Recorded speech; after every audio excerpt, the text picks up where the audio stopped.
We have the October 8th meeting of the Conservation Commission. Please stand, we'll salute the flag. Pledge allegiance to the flag of the United States of America and to the republic for which it stands, one nation, under God, indivisible, with liberty, justice for all. All right, thank you, everybody.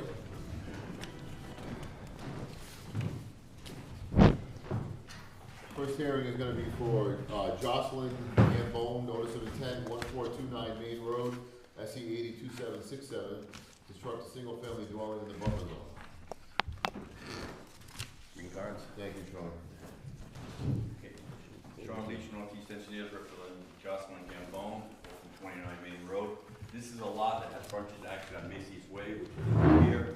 This is a simple new construction of a single-family home. This has a septic system which has not been to the Board of Health yet. If this is approved tonight. Denitrification system. It's a small house at the end of a common driveway that will be constructed. It has drainage to take care of all the runoff from both the garage and the house itself. Everything is outside the 100-foot buffer except the grading and those two facilities that infiltrate. We're outside the 25-foot no activity zone. The green represents the wetlands line. It's a simple single-family home construction. Thank you, Sean.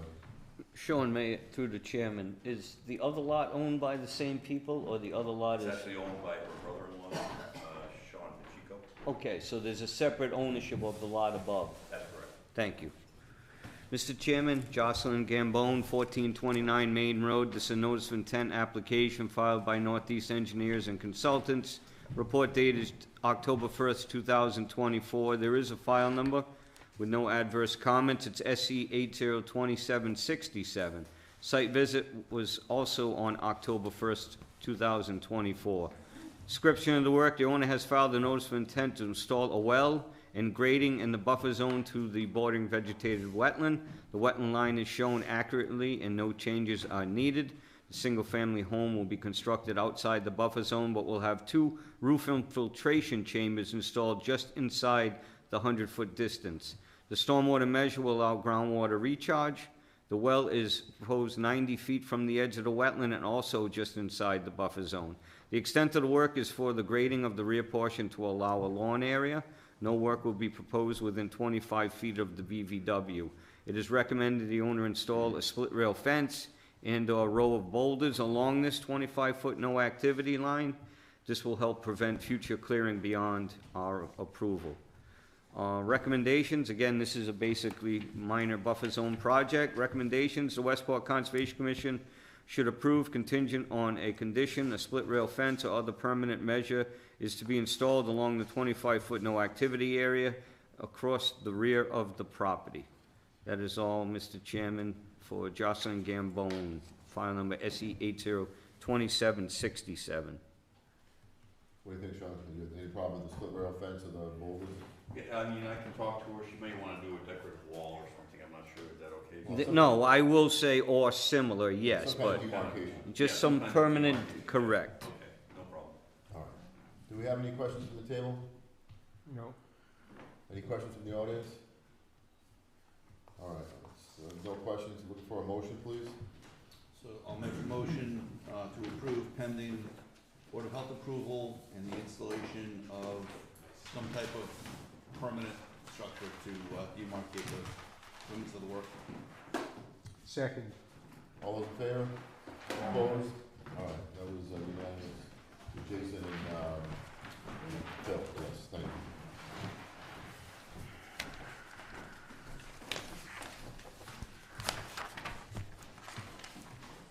He probably has handouts, but I'll beat him to one. Next hearing is from Martin Keller, notice of intent, 216 Cabins Neck Road. Sand nourishment on existing sand area on a coastal bank, riverfront area, flood zone, and coastal beach. Thank you. This is the pictures. Site locus, and pictures, and the green card. Thank you.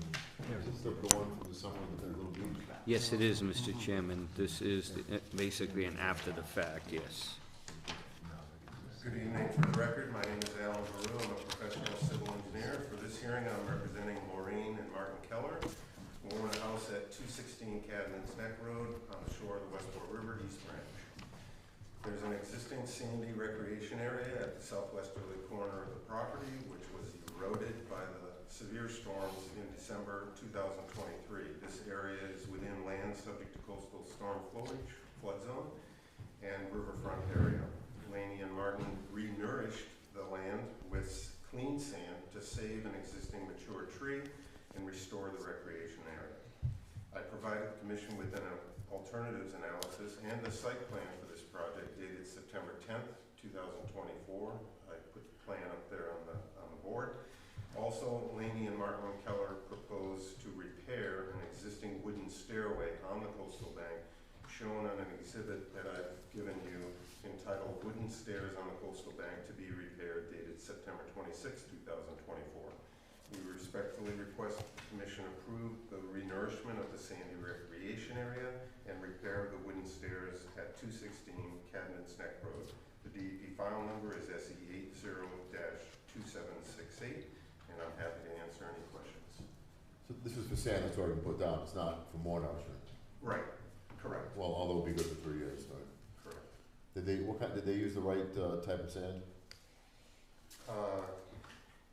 Clean sand. Well, I don't know, I mean, clean sand, I Yeah, mean, but septic sand or? it's not on the beach, it's on the coastal bank, it's I above know. the I can see if I saw it from my boat, I had my sunglasses on, I saw it, it was so bright. Yeah. All right, any questions from the table? I think Chris was gonna read his report. Oh, I'm sorry, Chris, I hate to cut you off, I know you were looking forward to that. You just want to get out, that's okay. I'm just trying to be efficient. Don't blame me, that road looks nice to drive on late tonight, zipping home. Yeah, Martin Keller, yeah. 216 Cadman's Neck Road, this is an NOI and after-the-fact NOI for enforcement action that was taken, as the chairman referred to. Engineer of record is Alan Haru. Report date is October 1st, 2024. There is a file number, but apparently I didn't write it at the time. I think we got it in afterwards. SE 80 2768. 2768, Mr. Chairman, thank you. Site visit was also on October 1st, 2024. Description of the work, the owner was issued an enforcement order for the placement of sand in the riverfront and land subject to flooding without a permit. The after-the-fact NOI is requesting the allowance of the sand placement. I would condition that any future placement to be approved by the office prior to use, as the chairman just referred to. Sand is supposed to be compatible with the existing conditions, given the make and the grain size. So in this case, Alan is correct, the sand was placed above mean high water, and there was existing sand in this area, as we already know, but the chairman again is correct, it's a yellower sand that normally over time starts losing that color, but when you first see it placed, it does notice itself right out of the landscape. I don't have a problem with the addition of the stairwell. I'm glad Alan did bring that up before they did initiate some other activities. But this is a replacement of stairs in kind in the same location for them to access that lower reach of their lower beach area that they have in front of the home. That revetment and stone structure was previously permitted, so that isn't a factor. So my motion to the board is the Westport Conservation Commission should lift the enforcement order and motion to approve the activity with the conditions that a sample and notification to the office of sand be provided before any placement on the property. The sand must be of similar grain size as the existing condition. And also add the addition of the wooden stairs to be repaired in place as the existing stair location. No expansion proposed. That's all, Mr. Chairman. All right, any questions, Alan? No. Any questions from the table? Nope. Any questions from the audience? No, no. As far as the sand goes, that's, the Yeah. routine. I'll tell Laney and Was Mark, they'll know. A lot of times people buy the septic sand because it's cheaper, but it's not really what you find in the river typically. Not that I know of anyway. Right. All right, looking for a motion then. I just one comment, I mean, it doesn't sit especially well with me. They obviously knew when they dumped all that sand on there that they should have gone through some form of a process. Right. and then they dump sand that we probably wouldn't have allowed had they gone through the process. Right. And now they come in with a, you know, NOI after the fact. Right. I mean, my gut tells me that they should be removing that sand, begin the process over again, install the correct sand, and then we would kind of vote it in good conscience. Yeah. But this is sand that's not on the beach, it's on the bank. It's still, it's not sand that we would have, it's Right. not sand that we would have, Right. Chris ever would have told them was okay to use. Right. And they didn't put that sand there to help save that tree. That tree was there before the house, and Yeah. you know, so I just wanna call a spade a spade. It's a lot easier to vote things in Yeah. with a clear conscience when people follow the right procedure. All right, no, that's very well said. Does anybody else have any comments or a motion? Right subject to flooding didn't used to have performance standards, and then they added some. What are the performance standards for? They haven't initiated those new changes yet that they had, discussed for land subject to coastal storm flowage. That I am aware of. They still are in a comment period, which I think they're pretty close to making those finalized, but, I think it mostly had to do with not allowing structures to be yes, located. correct, in and the land subject to- potential I don't sea know if it level affected this, but- impacts of rising. Okay, well, to move things along, I will move that the commission lift the current enforcement order and approve an after-the-fact notice of intent regarding the placement of sand and subject to the condition that any further such activity would require prior notification to the agent, and that any additional material there be consistent and approved by the conservation agent. And that also that wooden stairs, which have been proposed to be repaired in place, would be approved, but no additional expansion of the stairs would be allowed. All right, thank you, Phil. Do you have a second? Second. Second, Kevin, all in favor? Opposed? All right, Is that opposed or in favor? that's opposed. Okay, so Jason opposes, everybody else is in favor. Yeah, I will write a letter to Laney and Martin Yeah. to specifically state that and clearly, and I'll copy Chris so that can be no doubt, there can be no question that they need to, you know, they have property that's within your jurisdiction, and they need to understand that. It's just town-wide, it's a slippery slope. You know, if the Oh, word yeah. gets out, hey, do whatever you want, and then just these guys will rubber stamp things after the fact, then I hear you, why have rules? I hear you.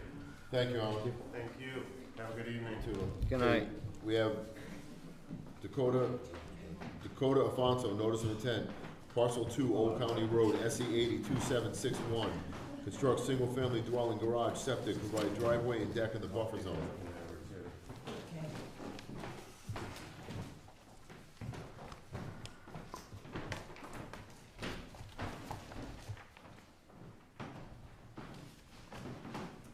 Do you have your butter notification cards? This is continued, Chairman. Oh, it's okay, okay, all right. I have them if you need No, them. no, that's fine, we decided that, that's good. Greg Drake from Outback Engineering, representing Dakota Afonso. As requested at the last meeting, we have made the revisions, the following changes to the plan. First off, actually I'll stay right here, but I'll point it out. First off, we changed the drive, it was asphalt, we changed it to gravel so that'd be more pervious. Also added graded everything so it goes down to this landscape infiltration basin, so that all the water doesn't go into the road, it goes into that infiltration basin. And we provided a construction cross-section to show what the walls are gonna look like.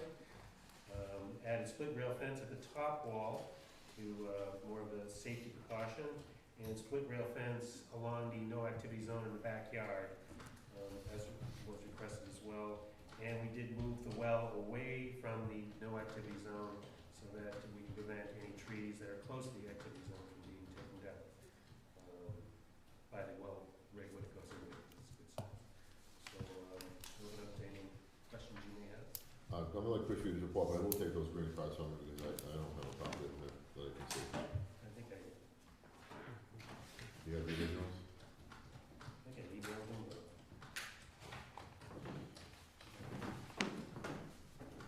Thank you. Chris, whenever you're ready, bud. Thanks, Mr. Chairman.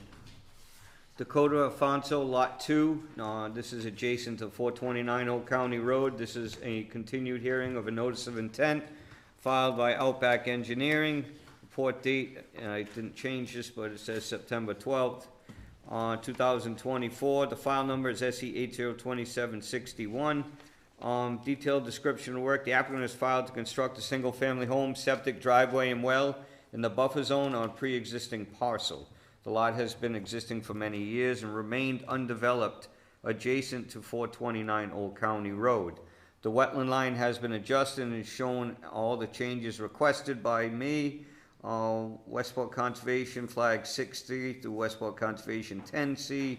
The wetland contains an intermittent stream that flows to the east. This single-family home is proposed 40 feet from the wetland edge, with the project maintaining the recommended 25-foot setback from the bordering vegetated wetland. Again, this proposed site is small and requires significant fill to create the level area for the home and driveway. 2 retaining walls are shown designed to allow the fill and maintain setback to the wetland. The applicant has provided a permanent split rail fence around the site at the 25-foot no activity location. The applicant has also added that split rail fence along the top of the wall for protection. In addition, a drainage area has been added and details showing it's designed to infiltrate and eliminate runoff onto the Old County Road, which is a concern that I had. I didn't catch that it's a gravel driveway, but that also would lessen the amount of flow going out to Old County Road. The last thing that I was hoping you would address was the structural concerns for the stacked wall. And it's going to require a structural stamp. So not that it's specifically something that we do need, but it's going to be required of the applicant during the process with the building department. He governs the heights of those type of structures and has a permit requirement for that. So I was hoping that, I did talk to Dakota. Is he here? He's here. You couldn't get a stamp? From what I'm told, it isn't 6 feet high.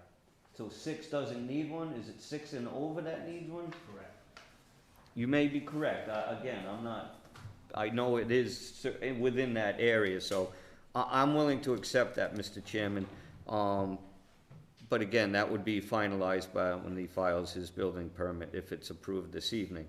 So again, this is a tight lot. They have met the requirements that I addressed at the last meeting. Although it's limited in its area, it is a pre-existing lot. And again, they are maintaining this 25-foot no activity that we like to prefer on new house construction. So given that, the Westport Conservation should consider approving the revised plan dated September 26, 2024 for the single-family home well, retaining walls, and grading in the buffer zone, with conditions that the permanent barrier must be installed along the 25 no activity and at the street. Basically, the drainage area, the stormwater basin at the street, I'm sorry, would be the final condition. All right. Do you have any questions regarding his report? It got cut off. Okay. Any questions from the table? So has this been before the Board of Health? This was submitted, actually, they had a whole bunch of questions and things, and we revised it. Okay, put good. stormwater. I should know, I just don't remember. Yeah. I don't know if it's been approved by you Yeah, at this yeah. time, but I It's know been submitted. they have been Okay. kicking it around, because his revisions do mention Board of Health comments. Okay. So all I right. guess either through the director, he may have Yeah, I didn't remember it. So. perused it quickly in Okay. order to make it more supportive of your Yeah. vote at your meeting. Okay, Yeah, we did a stormwater report for that, and the stormwater checklist. It was all part of that. okay, that was the one thing that I was Yeah. gonna make mention of, but, okay. Yeah, so that was. Well, given to the Board of we Health. can just make it a condition in here, Correct. too. Condition on approval of Board of Health? Yes. Yeah. Okay. I'm sorry, I should have. No, no, it's okay. No problem. Anybody else have any questions? Yes. What's that? Anybody else table, you guys all set? All right. If you would like to speak, sir, or ma'am, you feel free to come up here, just state your name for us, and you may ask a question. All questions. Hey, good evening. My name is Fernando Goulart, and I live at 455 Old County Road, which is adjacent to the wetland lot that is between the proposed property and my house. I've had issues in the past with flooding in my cellar. I spent quite a bit of money making sure that I took care of what I could take care of. I understand and heard that there's going to be some proposed changes, regarding where that extra water is going to end up. That's going to be coming down that steep hill that they're gonna have to build to put the house on. I also heard that you don't want the water to go out into the street, which I understand.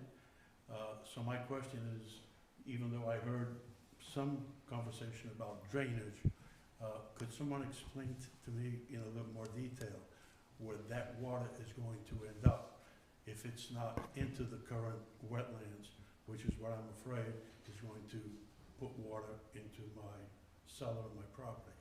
Now, I did a little bit of reading regarding the Wetlands Act, and one of your responsibilities, as you know better than I do, is to make sure that flooding is not an issue because of any decisions that you make to allow ordinances to go through that need your approval.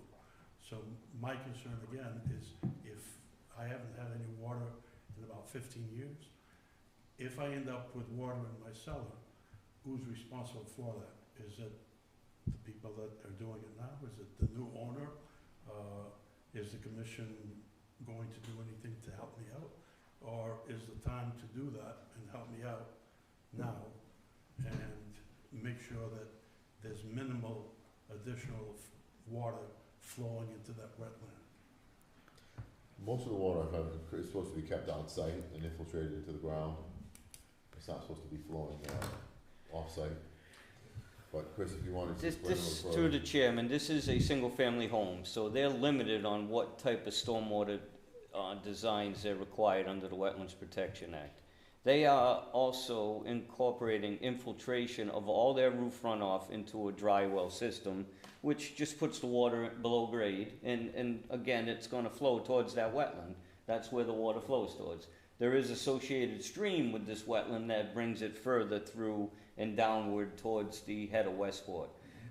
The Board of Health has an additional requirement for stormwater management. That is incorporating for the amount of disturbance they do on the site. So he still is yet, again, I believe he meets their requirement, but he has not gone through that final thing for the approval of the septic and whatever other additional stormwater measures they want to put on. Addition to that, we've had them change from a paved driveway to a gravel driveway, and also they've incorporated a stormwater basin right along that shoulder between the roadway and the wetland, which is going to have wetland plants in it. It's going to be in essence a drainage basin where you allow the water to sit, and I'm sure there can be storms where that may overflow. That's something that we all may see with the exceedance of some of these. So this isn't designed for a 100-year storm. Right. This is designed just for a single-family home. So this is different than like you would see on a roadway development where they need to have their runoff calculations less than what it is now. They can't increase it. It has to stay the status quo. For a single-family house, they're not subject to that. So in my professional opinion, I don't believe that this activity would adversely affect you, but then again, I mean, there's a high water table on this site.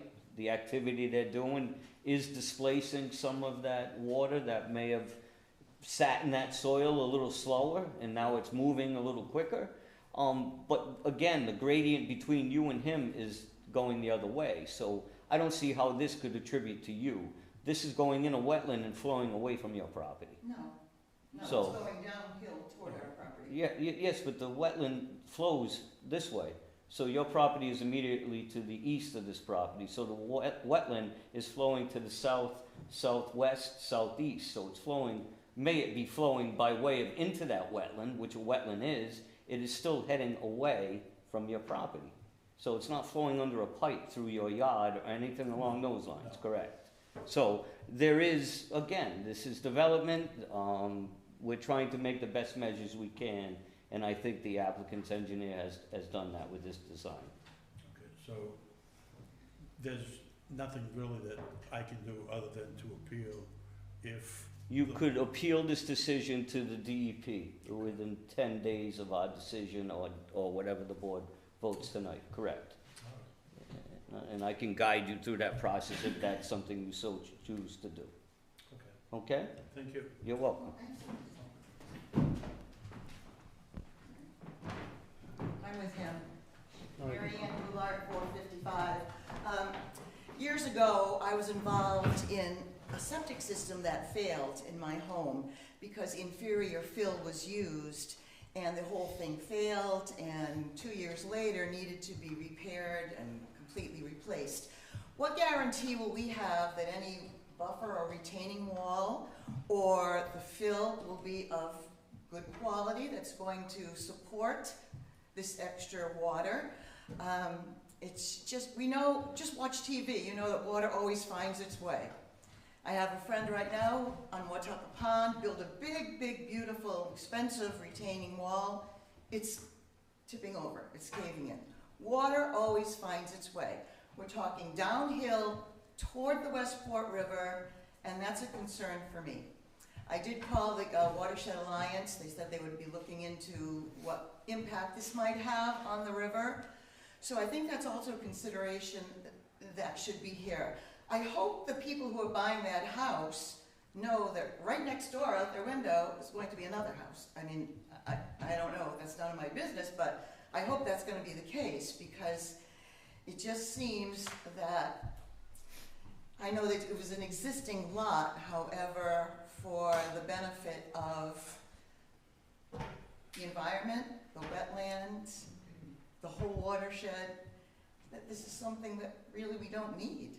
We don't need this extra house. I mean, I know it's financially solvent for whoever's putting money into that property, but why? I mean, what's our decision here? Well, our decision is based on the Wetlands Protection Act, so we may not like the house, we may not like the project, but that we don't have a right to deny it based on that. We have to go by what the Wetlands Protection Act says. Now, mind you, we're not gonna see this house at all from our property. We're not, when we look out our You're worried about the impact. our kitchen window, we're not gonna see it. Well, I understand. But we've also lived in that house long enough to watch water flow down the road as a sheet of floodwater to the river. We've seen that numerous times. In the springtime, we've seen active streams going through this land. We're flowing streams. Okay, I mean, you know, this is your calling, this is your responsibility as conservation, not mine. You know, I would just like to oppose this with my opinion and say that I don't think that it's environmentally sound. Plus, we're gonna get water maybe in our basement, which we don't want to deal with, I but understand. the overall thing, we're thinking about our community. All right, thank you. All right, do you have any more comments?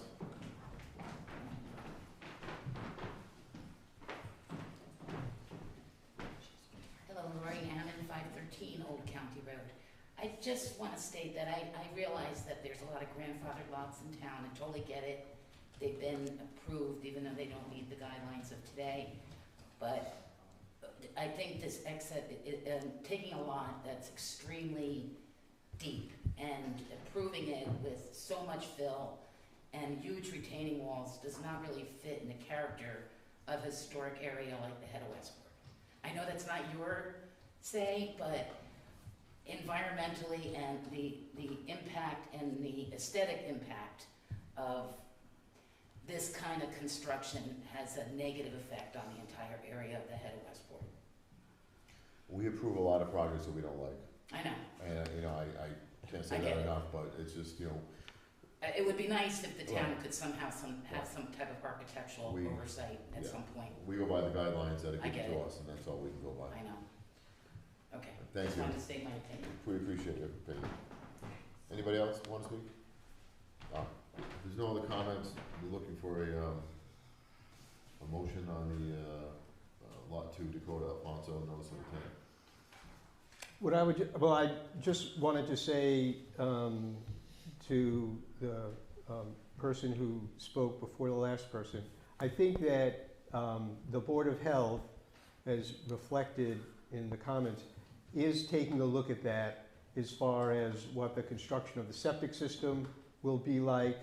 You know, we largely rely on representations that professional engineers make, but we also inspect property during the construction process, and anyone who wants a final approval for us has to submit a certificate of compliance, in which again a professional engineer says that this septic system in this case was constructed in accordance with the plan that we approved, which would include what the character of the soil was, for example. I mean, we wouldn't be regulating, you know, the retaining wall. I think that's something that the building department would have to do and make that determination based on what the engineer was saying, you know, the nature of the soil would be. And we're both looking, both the wetlands agent and the Board of Health agent are going to look at the stormwater issues. But it is true that we're only going to look at to the extent that that property has been altered by the construction, which is why Chris was saying all the stormwater from the structure, the roof, is going to be captured and infiltrated into the ground. You know, but if the natural slope of the lawn, for example, or some other part of it was flowing, that is beyond our control. And generally speaking, the regulations don't look at single-family homes to any extent that they would, you know, if this was a, you know, a multi-home development project. So I think it's getting a fair amount of scrutiny, and the applicant has responded to that. We're going to look at it again at the Board of Health for the issues, that you've raised. And I mean, based on what I heard Chris say, is that it's going to flow into the wetland, but all that, all that groundwater that's flowing into the wetland is going to end up in the stream, which is flowing away from your property. So, so that's why I feel, reasonably confident that this shouldn't have affect the concerns that you're raising, but we are constrained by what it is, what the regulations say. And if you tell somebody you can't use your property at all, then the town has to come up with a paycheck, because you've confiscated the person's property, and constitutionally you can't do that. So you have to work within the framework that we have, because otherwise, it's illegal. Understood. Okay, I just, Can I make one more comment? yeah. Okay. This is with regards to what you're stating about the wetlands. I've learned a lot living in 10 years at the head, and the water table is like that deep up there, and wetlands are not stoic. They don't stay in where they're saying that there's wetlands. My property is proof of that. The wetlands have been inching into my property over the years. Right. So just because you have wetlands now, and you're gonna be having more water going into them, that doesn't mean that they're gonna overflow and affect neighbors, the roadway, and other things. And I'm just from the construction that was done over in the solar farm, it has changed a lot of the water flow on my side of Old County Road. So there's a lot that goes on there, and over the years with the amount of rain that we've been getting, I think we could all say that, the water there is just rising, and the wetlands, as you see them or how they were called out maybe years ago, is not what they are today. They're definitely, Right, have right. spread further and would have a bigger effect on the surrounding properties. But if more water is focused into them, which is what I've experienced from the drainage of the ponds over in the, where the solar farm is. Right, it is this natural phenomenon that the more water you add, the wetlands will Right. expand to Right. address that. But that also means you'll have plants absorbing the water too. You know, that's why they're And moving it goes there. right over. I That's tell why you, they- it goes right that's why over they- them into the That's why, into the that's why, lawns that's why they go there, yeah. Yes. But all the wetlands have been delineated, you know, defined currently. We don't rely on whatever the wetlands demarcation was 10 years ago. Someone's gone out, and Chris has gone out and inspected the property and confirmed that the wetlands are where they are right, you know, right now, in 2024, the last, you know, so. Anyway, but, you know, I invite you to come in and attend the Board of Health meeting, and I think the agent there will be able to explain more about the, what the Board of Health did with the stormwater analysis that's required under their regulations. And you'll see me again. Bonus. All right, do we have a motion or any more discussion? All right, so I'm gonna break the ice, is that the idea? You like to talk, so I mean, Give the guy a break. you're on a roll. Okay, well, I just wanted the people out here He's to just, understand what's, I what's. agree. he's good at explaining. I agree 100%, Phil. Okay, all right, so I will move to approve the plan dated 9/26/24 for Lot 2, next to 429 in Old County Road, subject to a permanent barrier being installed 25 feet to establish a no-activity zone, a stormwater basin be installed at the street, which I assume is reflected in the plan, and approval of the septic system and the stormwater controls by the Board of Health. Very good. I second it. Thank you, Bert. All in favor? Aye. Opposed? All right, that's unanimous, Sam. Thanks, Greg. Okay, so next,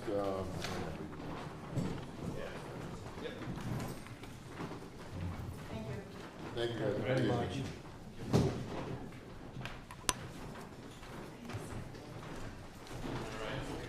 I'll handle these two because they are the chairs and the neighbors on Sandpiper Drive. There's only one we're doing, scratch one. Oh, I thought there were two. Yeah, one's being scratched because it's superseding. So the agenda, it's 819 that's gonna be heard. Okay. The other one's superseding, and they were informed they have to go to the state for that one. Okay, this is Donald Reposa, Sandpiper Drive, certificate of compliance. Correct. This is Donald Repose, a request for a certificate of compliance. I'm not sure the address, I didn't write it. It might be, what's the address? 9 Sandpiper Drive. Certificate of compliance request for SC 801819. The circumstances with this COC was that it was already issued back many years ago, but it was never recorded. And now there's a second owner that needs to clear this title within the Registry of Deeds. So this recommendation is to the commission is to reissue of a full certificate of compliance for 9 Sandpiper Drive to a Donald Reposa, file number SC 801819. That's my recommendation, reissue of a previously issued order, certificate of compliance, rather. All right, any discussion or questions? If not, maybe a motion? I move we issue a full certificate of compliance, file number SC 801819. Second. Okay, Bert and Kevin, all those in favor? Aye. Opposed? All right. I'm unanimous. abstaining. All abstain. Yeah, I don't see a signature sheet on there, Chris. What's that? I don't see a signature sheet. Oh, there isn't one I in there? don't see a signature sheet now. All right, I'll go get one.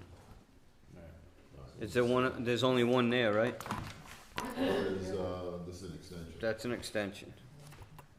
Why don't you do that one, Mr. Chairman, while you're signing it, I'll run upstairs. How's that? All right, so we'll sit on this one for, Yeah. for now. All right, we have an extension for Bernard Maloney, SE 82395, 174 East Beach Road. Correct, Mr. Chairman. Bernard Maloney, 174 East Beach Road, has requested an extension for 3 years to his property located at 174 East Beach. The file number for this project is SE 802395. The applicant has filed in accordance with the regulations 30 days prior to the expiration. This is for beach nourishment at the property located on the ocean side of East Beach Road. Recommendations: the Westport Conservation Commission should grant an extension for 3 years to Bernard Maloney for file number SE 802395 for beach nourishment. All right, do you have a motion? I'll make a motion to issue a 3-year extension. Okay, Jason made the motion, do we have a second? Second it. Thank you, Bert. All in favor? Opposed? All right, that's unanimous.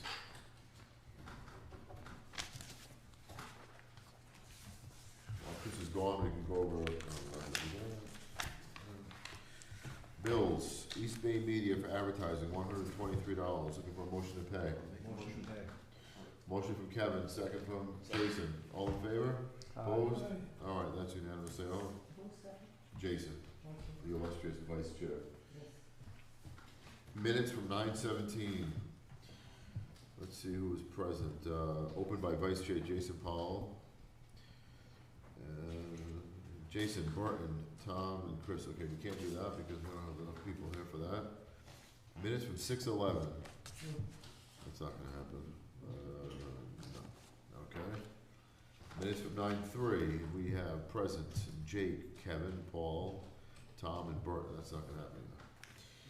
Okay, so we have 2 emergency certificate forms here, which I'm gonna wait for Chris to get back, because I'm not sure what they're for. I don't know what they're for, actually. I'm gonna let, Let's get that ready. Chris, You're on the clock. What's that? He's on the clock. Sign it. Chris, we're down to the 2 emergency certificates. Scratch one for the town, and I will read the other one, Mr. Chairman. All right, Rich, so the emergency certificate we're looking at now is for Richmond Pond Outlet. Correct. Outlet Road. Mr. Chairman, this season was very detrimental to the area of Richmond Pond Lane. They had numerous days where the road was inundating the access to several homes along that stretch. On 2 occasions, the town, through this commission, allowed them to go in there and open up this outflow of Richmond Pond to no avail, because a storm came subsequently and silted in what the equipment was able to do that the town has, which is limited. So the applicants are the members or the owners of Richmond Pond Road, and cooperation with 2 landowners. It's Dave Megna that owns the Atlantic Beach Club West, and the Westport Land Conservation Trust, with Ross Moran taking lead on that. We have both been to the site. We've agreed to what is to be done. This is a 10 to 12 foot wide outlet that will be excavated from approximately the exit of the pond that is existing in a more of a linear fashion towards the mean high water location, and approximately where that Essing and Snake-like existing channel outflows. I believe that this will be a short-term measure to help aid the landowners. I have stressed to them that they need to consider alternative and long-term measures. This is not something we're going to be constantly doing. This pond has sustained itself for many years. It creates a flow in the fall, and it busts open with a tide and a moon tide, and the herring come flushing out of the pond on naturally means. On a few occasions during a drought season, I believe the town went in there, initiated some efforts to try to relieve that. Again, this is a temporary measure to excavate an outlet approximately 10 to 12 feet wide, 1 foot below the pond's height, approximately 400 feet long, headed to the edge of mean high water. The excavatable materials will be spread and graded on both sides of this trench. No sand or material is to be left. And in our location of where they're doing the work, we designated, there's a little finger of dune that comes across that has beach grass. So Lenny is understanding we're trying to salvage that area. And the land trust also is considering planting some of this come spring to enhance it. So this is, again, hopeful that this will allow the pond to flush. There is a sandbar that has created itself at the mouth of that Richmond Pond from where the town tried to do work, and again, we couldn't reach. So Lenny's machine will be a large excavator, and a small dozer will be the two apparatuses. They will access the beach from the CK Beach Club parking lot. This is a public safety concern for the commission in the long term, and the emergency process allows us to consider it under those guidances. So ambulances, fire apparatus and oil deliveries were not able to get to these dwellings during quite a few weeks on this winter. So again, this is a measure to try to help these people, and hopefully it works for a little bit of time to lower the pond and allow them to be able to continue to utilize that roadway. So this will be a 30-day issuance of a permit, Mr. Chairman, from the 10th of October to the 10th of November. I would ask that the motion be made in accordance with somewhat of the description, but basically the motion should mention that it's for a public safety concern for accessing of Richmond Pond Lane. That is all, Mr. Chairman. Do they need any approval from the state or no?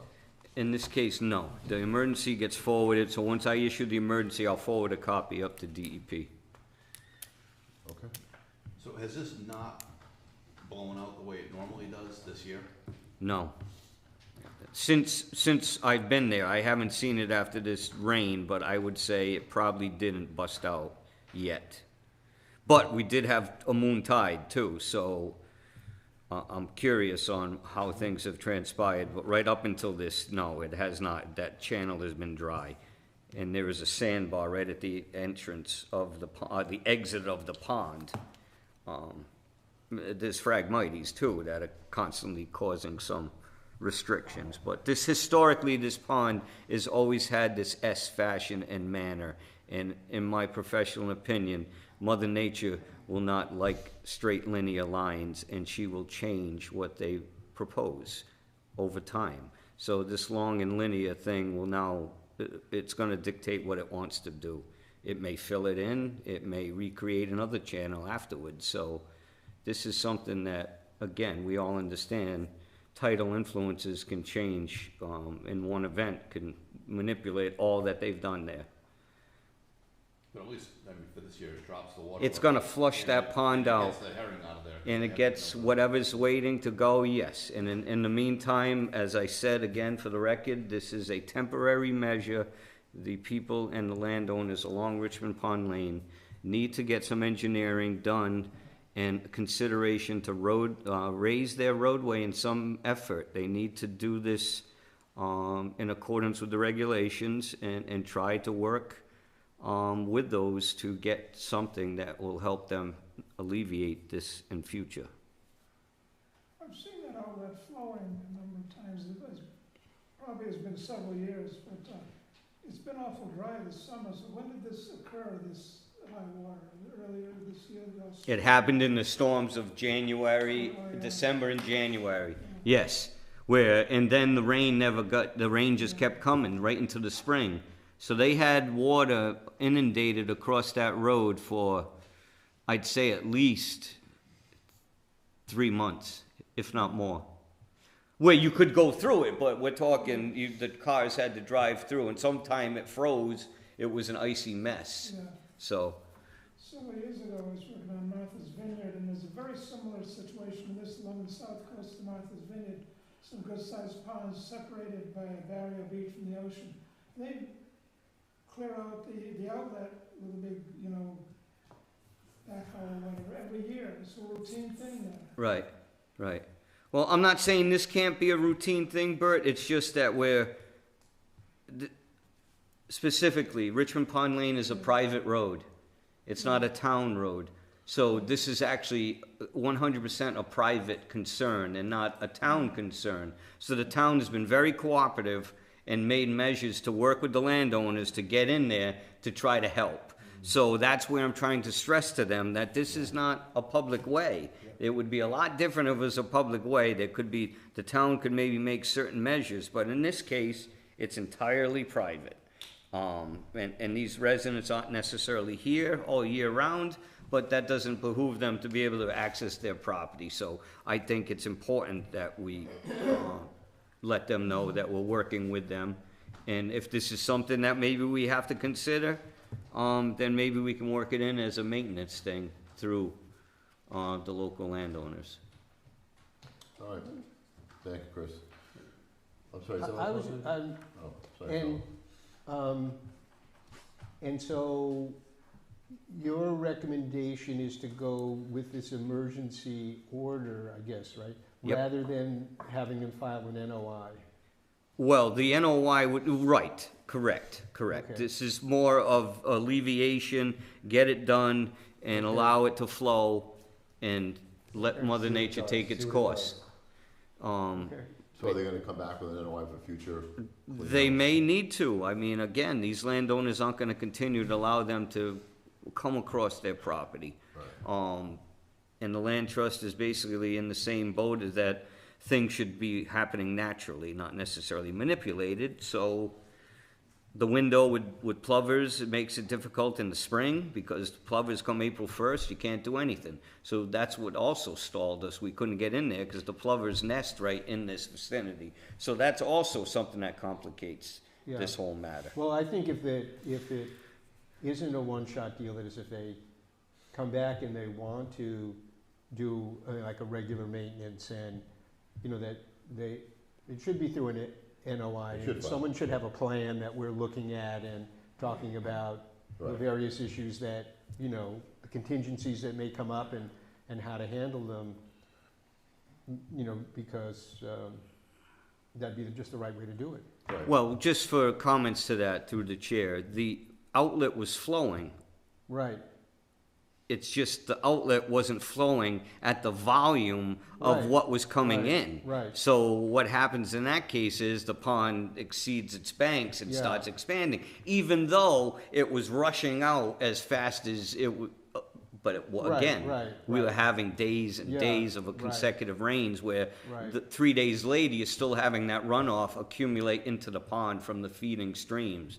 So that's where they no sooner did we get it starting to flow out and get an equilibrium, we got another rain event. So this year kind of just was very unique in that case. So I will relay to them that it's time for them to maybe consider a permanent notice of intent, as we do for East Beach, and along those lines. Right, because it would have been different if they were just clearing out the existing stream, in my mind, I guess, or even that, if it was going to be annually, then we've had people come in and say, this is what I want to do, or under these circumstances, I want approval to go in so I don't have to come back every time, a certain rainfall condition. Correct. Whatever, I think that's all.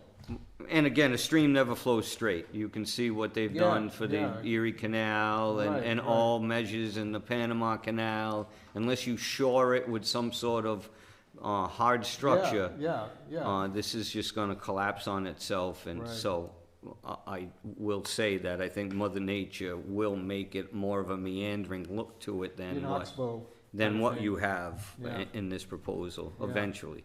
Right. Thank you. All right, yes, that's good, yeah, this is fine for an emergency, but maybe in the future they should just have more And I would motion that the commission will allow the emergency, but future, they expect a notice of intent filing. I have no problem with that. all right, who wants to make the motion? I'll make a motion to, issue the, I guess we'll call it the, emergency certification, with the understanding that they'll follow up with a notice of intent and a long-term plan. And just for the record, mention that this is a public safety concern. And then the public safety concern. Thank you. Thank you. Second. All right, all in favor? Aye. Opposed? Okay. Does Lenny know when he's gonna do the work? Yeah, he'll be doing it within the next week or so. So we're all done with our bills and stuff, Chris, so unless you have anything else you want to discuss. Yes, I have one other thing two things I'd like to bring before you. I was very lucky to go on a Sea Run brook trout survey in Angeline Brook with Steve Hurley from the Fish and Wildlife Department and a few of his other fisheries biologists. This was a survey of Angeline and Snell Brooks. Unfortunately, it wasn't as exciting as I'd like to say to you, but there are trout still in these streams. Angeline Brook, we only found one. And in past times, well, Steve is talking from the early or mid-90s, there were 50 to 100 in the same stretch. So drought has become a serious factor. Snell Creek, on the other hand, was a little more healthier. We found 3. Now, if you saw what these trout were, you'd be totally amazed. They live in such a small area. Snell is surprisingly was almost 6, well, not 6, but I'm a short guy. I'd say just to the top of the weight is deep and cold. What a difference in temperature. Angeline there's something changing in Angeline. We found a lot more pickerel, threadfin pickerel, which are a more warm water species. And they're not necessarily a competitor to trout, but they would obviously eat whatever they can. So Angeline, lastly, ran through a drought all summer long. We just got an influx of colder water from these rains. So these trout, or this trout that we found, were all young of the year. So there obviously are older trout somewhere that may have went down to the estuary. We got to remember these trout can have that ability. So fortunately, they are still sustaining themselves, but this is how quickly one of these streams can be decimated. These are very unique populations that where they don't have the replenishment, they're done. There's no way to bring them back. So I'm just bringing that for informational purpose. This was an electroshocking. It doesn't harm the fish. It's a method where you send the current through the water, stuns the muscle in the fish, and they roll up. But again, we found a lot of eels, crayfish, pumpkin seed, and mummy chugs were in the Snell. So it's kind of was pretty neat to do. Again, that's only just 2 streams, so there are still hopes that the East Branch has those other Kirby and some other unnamed Lions Brook. It has a few. So that is just for the commission's knowledge. And Angeline, we went up and down. So from Cornell Road, we went upstream and downstream. Okay. So we found the trout downstream, though. No trout were found upstream. How far did you go downstream by? We went 100 yards, 100 yards. So we didn't go all the way to the marsh or to the wetlands that dump into the river. Yep. And we only went 100 yards up from the 100 yards, road. okay. So we maybe could have gone further and found a few pockets, but. Some deeper pools down there. Yeah, so again, so they're still holding on, but let's hope that the weather prevails and we don't have they're really susceptible to the drought. And when we have these drought conditions, the water temperature, they just can't tolerate it. And in some cases, they're able to find these little niches where they can hide it out. But if it's too long of a drought, obviously they become predated or either decimate from the heat. The second thing I wanted to bring to your attention was we got numerous calls on Fall River Rod and Gun Club. Fall River Rod and Gun Club initiated some cutting on their property. Now, Far Rod and Gun has been a tremendous steward of forestry and open space in the history of the club that's been there for many, many years. They have a problem with diseased trees and branches falling within their coursework that they have for archery and sporting clays, and they're concerned for the public safety of these falling limbs.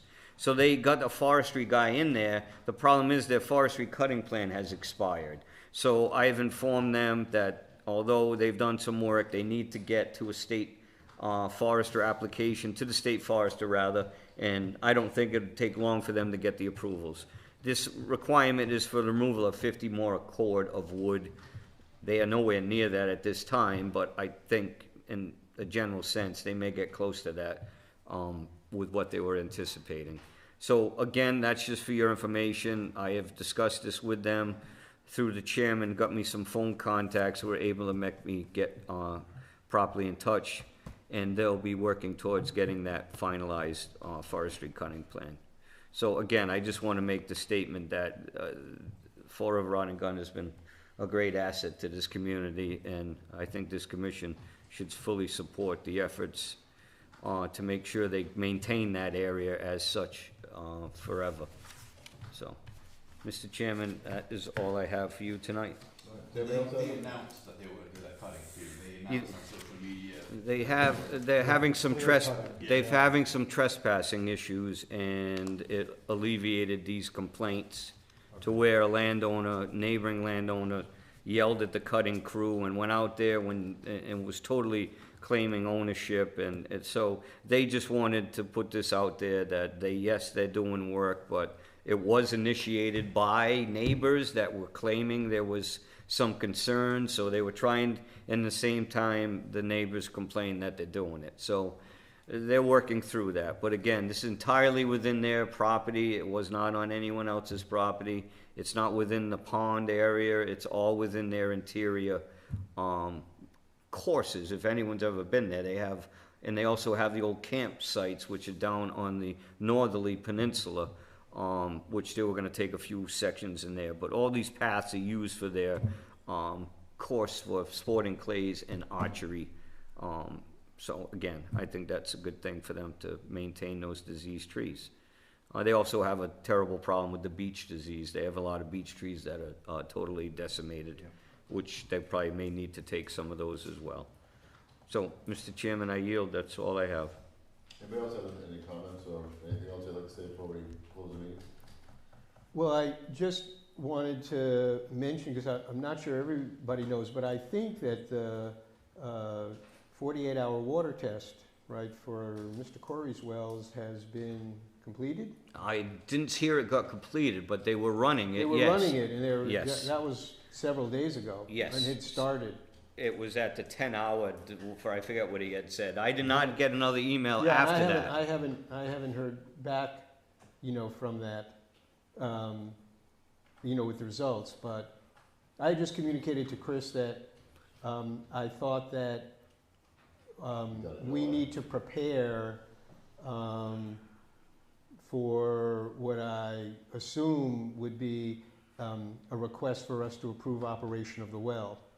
And I won't go into it now because this mic has obviously made me talk much more than I usually would, so. But didn't we originally, we had asked them to do it during the dry season? Back a year ago, that was our position, but,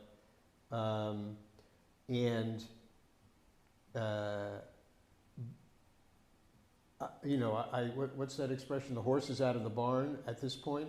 I mean, I think if we had wanted to take that position, then we should have told them not to run the 48-hour test. I think. Not that it's impossible to say, well, we're not going to accept the results, but I think that, I think we need to consult with George Campbell once he looks at the results. It was in a good faith effort, I may say, for them, because Yes. they heeded our concerns and the Yes. Buzzards Bay, so they did go and put these other Yeah, they- additional monitoring right, things right. in, and then, yes. They did everything that we had asked them to do, you know, whether or not they could have done it in August rather than at the end of September, you know, when it was drier, I think, you know, is a question that really does depend, at least I thought that it would depend upon what the results were. So that's one part of it, what we do with the results and how we want just as a matter of process, the information to be presented to us. The other part of it, as Chris pointed out, is that the restoration work hasn't been done. And the question I raised is, can we, what authority do we have to require the restoration, at least, you know, be commenced, not wait 3 years, you know, until it's, you know, established, but commenced before we would consider approving, you know, the operation of the wells. But I just didn't want Chris to suddenly be hit with these reports and said, okay, now let's just let us go ahead and operate the wells. I think, Well, we were very specific in our approval, which well, it's good. also was pending a superseding, Right. that we wanted an operation, an NOI specifically Oh, good, okay, well to then. turn the okay. wells on. Okay, well, that's So good. what our approval was in this case was not the operating of, right, or right. So I just it was wanted- only determining their adverse effects that they may have. Right, So we did all Good. very So that- specific. that strengthens our, you know, our position on that, so. Thank you.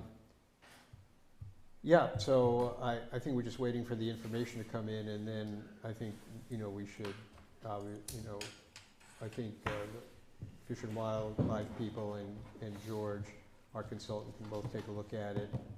I know that Buzzards Bay, Mark will be looking at it, and we'll see where we go. Thank you. All right. Just, so when that applicant comes back in, he's not currently practicing law, so does he come back before us as the applicant or as the attorney representing the project? I don't, again, he wouldn't be the attorney representing the project, he would be an applicant. You know, Mr. Corey still has interest in that property, he's a part owner in that property, Right, so he right. simply could Can be the represent applicant. himself, I think. Yes, so He can't represent any of the legal side. right, he of the can't matter. practice law in any sense along those lines. Yeah, but, All right, you have a motion to adjourn? I'll make a motion to adjourn. You have a second? Second, Thank you, Bart. All in favor? Aye. Opposed? That's unanimous. Thank you.